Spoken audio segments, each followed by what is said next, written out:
Tides of Harrow Hill. Chapter 1. The Return. Anna hadn't been to Harrow Hill in a decade, and even though the small town was still familiar, it felt like stepping into a shadow of the past. The winding roads that led to her childhood home, the scent of pine in the air, the quiet hum of the town, all greeted her as if they had been waiting unchanged all these years. She hadn't wanted to come back. After everything that had happened with her mother, Evelyn, and the unbearable grief that followed her death, Anna had fled, trying to erase the memories that haunted her. But the call from her father had changed everything. Robert, her stoic, distant father, was ill. The doctors had given him little time, and although their relationship had been strained at best, Anna couldn't turn her back on him now. As the bus rolled into Harrow Hill's small station, Anna could feel her heart pounding in her chest. She had always been the quiet, reserved daughter of Robert and Evelyn, but after years' soft silence between her and her father, she wasn't sure what to expect. She clutched her suitcase tightly, making her way down the main street. The town was still as quiet as she remembered. The same little shops lined the cobbled streets, their owners nodding to her as she passed, faces filled with unspoken questions. They must have heard she was back. Harrow Hill was the kind of place where everyone knew everyone's business, and Anna had always been at the center of the town's gossip. When she reached her childhood home, the white cottage with ivy curling up its walls, a strange feeling washed over her. It was as though time had stopped. Her mother's garden was overgrown now. The flowers and shrubs her mother once tended to with such love, now wild and untamed. The house, though still standing, seemed neglected, abandoned. Inside, the house was cold, as though it had been waiting for her to return. The smell of dust and old wood filled the air. Robert was sitting by the window in his old armchair, his withered face staring out at the sky, lost in thought. "Dad," Anna said softly, stepping into the room. Her voice broke the silence, and Robert turned, his eyes meeting hers. They didn't say anything at first. There was too much to say. "Anna," he rasped, "I didn't know if you'd come." "I'm here now," she replied, sitting on the edge of the worn sofa. She studied him. His aunt's strong build had wasted away, and his hands trembled slightly. "How bad is it?" she asked, her voice soft. "The doctors," Robert paused, his voice shaking. "They've given me months, maybe less." Anna didn't know what to say to that. She had never been close to her father. He was a man of few words, and his love for her had always been quiet, withdrawn, hard to interpret. She wondered if he even knew how to show love. But the pain in his eyes was undeniable. He was vulnerable now, in a way he'd never been before. She swallowed hard, fighting back the tears. She hadn't prepared for this. Not for him to be so frail, so distant, yet so close to the end. "Is there anything I can do for you?" she asked, desperate for a way to bridge the gap between them, to mend the years of silence and neglect. "Just be here," he replied, his voice barely above a whisper. "That's enough." Chapter 2. The Old Neighbor. The following days passed in a quiet blur. Anna spent her time caring for her father, but the weight of her mother's absence and her unresolved feelings toward her father pressed heavily on her. It was as though Harrow Hill itself was pulling her into its quiet, forgotten corners, bringing up memories she wasn't ready to confront. One afternoon, after helping her father settle into bed for a nap, Anna went for a walk. The streets were empty, the sun hanging low in the sky, casting long shadows across the town. She walked aimlessly, until she found herself on the edge of the hill where she used to go to think. It was a place where she had spent many hours with Elliot, her childhood friend. The old oak tree they used to climb was still standing tall, its branches reaching out like arms. As Anna approached the tree, she saw a familiar figure standing beneath it. Elliot. Her breath caught in her throat. He looked the same, yet different. The years had changed him. The boy she once loved, the boy she had believed would always be in her life, was standing there as if no time had passed. His broad shoulders were now leaner, and his hair was longer, but his eyes, those dark, intense eyes, were the same. "Elliot," she said, her voice hesitant, unsure.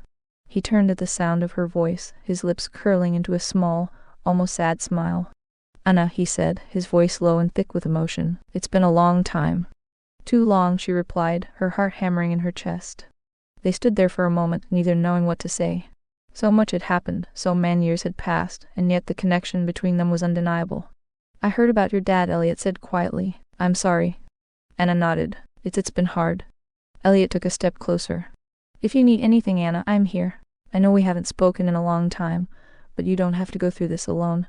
She wanted to say something, to thank him for his words, but instead, she found herself silent. The old wounds between them had never truly healed. "Why did you leave?" she asked, the question hanging in the air. It was the question she had carried with her for so long. When her mother fell ill, when Anna needed him the most, Elliot had disappeared without a word. Elliot's expression darkened. He seemed to struggle with the words. I thought it would be easier. For you, for both of us. Easier, Anna repeated, her voice rising. How is it easier to just leave me like that? I needed you, Elliot. I know, he said, his voice tight. I know I made a mistake. I shouldn't have left. But I was scared, Anna. I didn't know how to help, and I thought that if I just disappeared, maybe it would make things better. Better. Anna's chest tightened. You left me. You left me with a dying mother and a father who never knew how to love me. Elliot's face twisted in pain.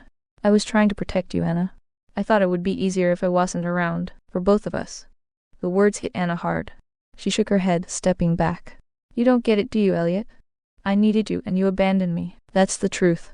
Elliot was silent for a long time, his eyes searching hers. Finally he spoke, his voice barely audible. I'm sorry, Anna. I should have been there. I should have fought for us. For a long moment, they stood in silence, the weight of the years between them thickening fear. Finally, Anna turned and walked away, not knowing if she would ever find a way to forgive him. Chapter 3. The Unspoken Past. That night, after her confrontation with Elliot, Anna sat alone in her room. The house quiet except for the occasional groan of the old timbers settling. The letter she had found earlier, the one her mother had written to her father, lay heavy in her hands. The words swirled in her mind, and the questions burned inside her. Her mother's letter had revealed a shocking truth. Anna wasn't Robert's biological daughter. Harrow's father was Elliot's father. The revelation was a devastating blow, one that made Anna's stomach churn with disbelief. How had she not known this her whole life? What did this mean for her? How would it change everything? She had to confront her father. There was no choice. The next morning, Anna sat Robert down in the living room. The house felt colder than ever. She handed him the letter, watching as his eyes scanned the familiar handwriting. I thought you'd find it eventually, Robert said, his voice tinged with regret. I thought it would be better if you never knew. Why didn't you tell me? Anna's voice shook with anger and betrayal. Why keep this from me? Robert lowered his head, his hands trembling. I thought it would ruin you. I didn't want you to know the truth. I didn't want you to hate me. Anna's heart pounded in her chest. So you lied to me for my whole life. You kept me in the dark about who I really am. I did what I thought was best, Robert replied, his voice soft and broken. The words hit Anna like a punch to the gut. She wanted to scream, to rage against him, but instead, she felt an overwhelming sadness. Her entire life had been a lie. Her identity, everything she thought she knew about herself, had been built on a foundation of deception.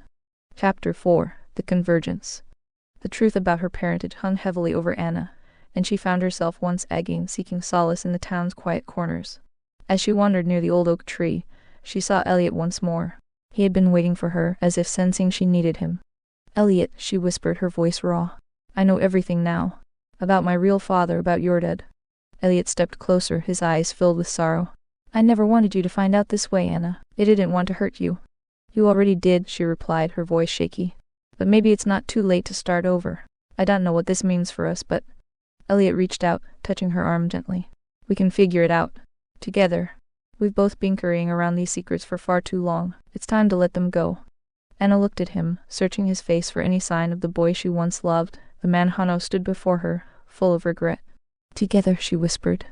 Chapter 5. The Truth Beneath the Surface. Over the following weeks, Anna and Elliot spent more time together, trying to rebuild the broken bridge between them. The town of Harrow Hill had witnessed their love story once, but this time it felt different.